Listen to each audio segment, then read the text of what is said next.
In today's video, I'm going to teach you how to uninstall app on Bluestacks 5. If you've installed an app inside Bluestacks and you're ready to clean things up or free a bit of space, the process is quick and works just like it does on an Android phone. I'll walk you through it clearly so you can follow along without any guesswork. First, open Bluestacks 5 on your computer. Give it a moment to load. That's normal, especially if it hasn't been opened recently. Once it's up, make sure you're on the home screen. If you see an app running or a different view, return to the home screen so you can see your installed app icons laid out. Think of this screen as your Android homepage inside BlueStacks. Next, find the app you want to remove. Browse your home pages by swiping or scrolling through them. If you have multiple pages, keep moving until you spot the exact app icon you're trying to uninstall.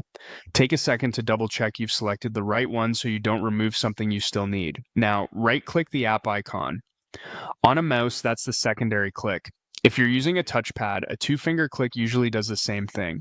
This opens a small context menu over the icon, just like you'd expect on Android or Windows.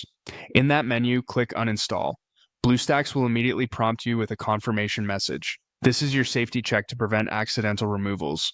Read the prompt, and when you're sure, confirm by clicking OK. The app will be removed right away from your BlueStacks environment. That's it. Once you confirm, the app is gone. You don't need to restart BlueStacks, and the change is immediate. This only removes the app from BlueStacks, not from your Windows computer itself, so your desktop programs and files are unaffected. If you ever change your mind, you can always reinstall the app later through the Play Store inside BlueStacks, but for now, you've successfully completed the uninstall. A couple of quick tips to wrap up. If you don't see the uninstall option, you might be looking at a built-in system shortcut that BlueStacks doesn't allow you to remove. Also, if storage space was your concern, this step helps free up room inside the emulator. Finally, take a moment after uninstalling to scan your home screen again, ensuring you remove the correct app and everything else looks the way you want. And that's the simplest way to uninstall an app on BlueStacks 5.